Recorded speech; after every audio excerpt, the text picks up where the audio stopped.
My first job was sweeping floors in a tailoring warehouse where they cut clothes. And I had a big broom and I swept the floors, and the boss said that's quite appropriate because you're going to become a sanitary engineer, so this is your basic training. In September of 1941, Gilbert Victor Levin enrolled in the Johns Hopkins University's Civil Engineering program. 3 months later, Pearl Harbor was attacked. I went to school that fall, and I was an engineering student, and they were deferred because the government decided that engineers were necessary and we better defer them till they graduate and then we'll get them. As conflict worsened overseas, the military called for all able-bodied men, degrees or not. I had gotten into the ROTC, so I knew enough. I didn't like that militaristic style stuff, and I wanted to get in the Navy. But I had a buddy who was going to Hopkins with me, taking engineering, and he said, okay, let's do that.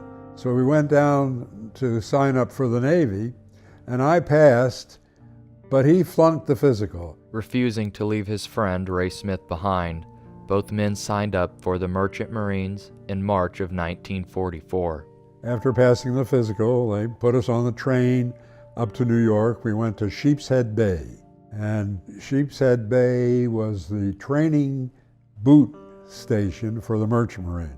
After completing basic training, an aptitude test revealed that both Gilbert and Ray excelled in distinguishing Morse code. So I was very good at that, and Ray, my buddy, was also. So both of us said, we'll go to radio school, and they took us. After graduating from the Radio Academy, Gilbert and Ray quickly became radio telegraph operators. I had been very hot in radio school. I was the top code taker.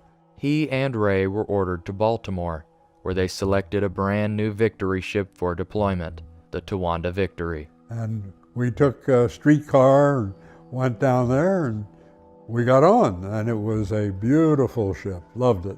After being loaded with military cargo needed overseas, the Towanda Victory departed Baltimore on December 17, 1944. Our destination was, we didn't know till we got out, and the captain told us, it was Naples, Italy. But we met down at Norfolk 40 other ships, and we formed a convoy.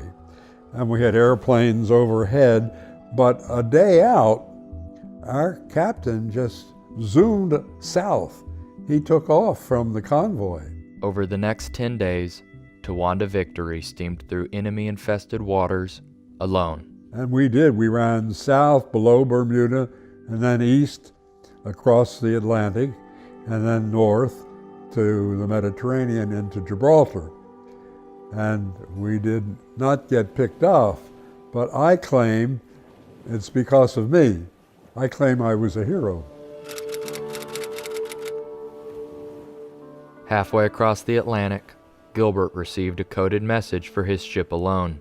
With his chief radio officer unavailable, Gilbert personally copied the incoming message. And the message came out, urgent. You are being followed by submarine on course blah, blah, blah, blah. I missed that. Immediately change course to blah, blah, blah, blah. Hold course for blah, blah, blah hours. Now, nothing happened to us.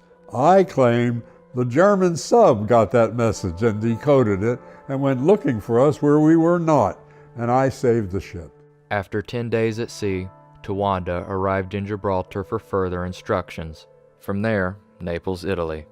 And Naples was destroyed. And the place was smoking, and it stunk, and everything was blown up. So that was my introduction to World War II. Over the next 2 weeks, Gilbert visited several other ports of Italy as Towanda discharged her cargo. We were surprised at how friendly the Italians were. We, thought these are our enemies, but they weren't our enemies. We unloaded partially in Naples, and then we went up the coast to Leghorn, Livorno, and unloaded the rest of the way. It took 14 days to return to New York.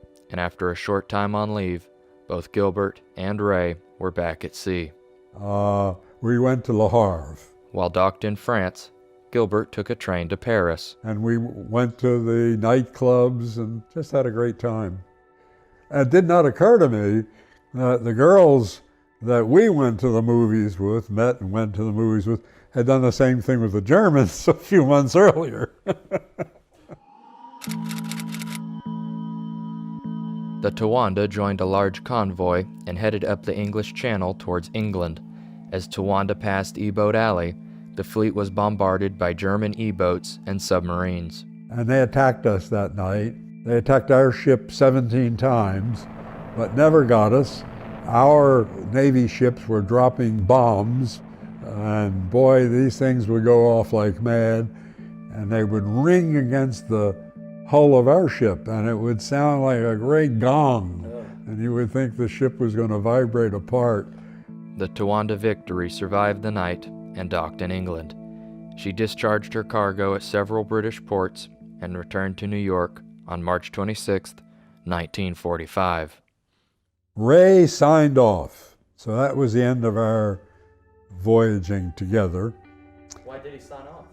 He just said he wanted to change ships. I really don't know why. Gilbert signed on for a third voyage aboard the Towanda. However, while docked in Galveston, he signed off to reunite with his older brother, who had just returned from deployment.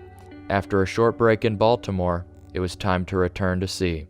Gilbert reluctantly signed on to another Liberty ship, the USS Henry Jocelyn. The voyage of my life. I was on that baby for 14 months, once and a half around the world. The Jocelyn steamed south for Panama with the obvious intent of heading into the Pacific War. And this was a long, long trip because the Henry Jocelyn was not only a Liberty ship, it was an old beat-up Liberty ship, and the engines failed, so that we could do at best in the latter part of the trip down the Atlantic 4 knots. While approaching the Panama Canal, news came over that Germany had officially surrendered. And we were told then we were going to the Philippines to join the fleet that was going to invade Japan. After 36 days at sea, in their final approach to Manila, Gilbert copied the news that both atomic bombs were dropped, thus ending war against Japan. There were 500 ships in Manila Harbor, 500 of every type, and we were going to invade Japan, and suddenly we didn't have to invade. That was a very happy time. Following World War II, the Henry Jocelyn remained at sea for 7 more months, traveling to over 5 different countries before returning to New York on April 18, 1946. As the ship approached New York, it sailed into a Force 12 hurricane. In one 3-day period, at full steam ahead, we made 75 miles. The Henry Jocelyn sank 12 hours after docking in New York. Gilbert received his pay in the Manhattan office. When I got back from that 1.5 year long trip, I got paid off. It was $2,400. And you're hearing me praise all these places I've been to. I really did love going to sea. And as a matter of fact, when we finally got back, I thought for a while about not going back to school, but staying at sea. But my brother beat that out of me. Gilbert went back to Hopkins, where he acquired his master's degree. He then worked as a public health engineer for the states of Maryland, California, and the District of Columbia. In 1954, he joined a new consulting firm titled Resource Research. While working here, he obtained a PhD in environmental engineering. This firm was bought out by Hazleton Laboratories, where Gilbert established the Life Science Division. In 1967, Dr. Levin founded Biospherics Research, Inc., where he invented low-calorie sweeteners, safe for human pesticides, and much more. Gilbert's ability to find microbial life was so publicized that NASA awarded him a series of contracts to develop methods of detecting extraterrestrial life. And I developed an experiment that, yes, went to Mars on the Viking mission to Mars, and it did get a positive signal, which I claim was evidence of microorganisms in the soil of Mars. But since now it was over 40 years ago, nobody wants to cozy up to that idea. So what I'd like best is to finally have it acknowledged that this experiment detected life on Mars.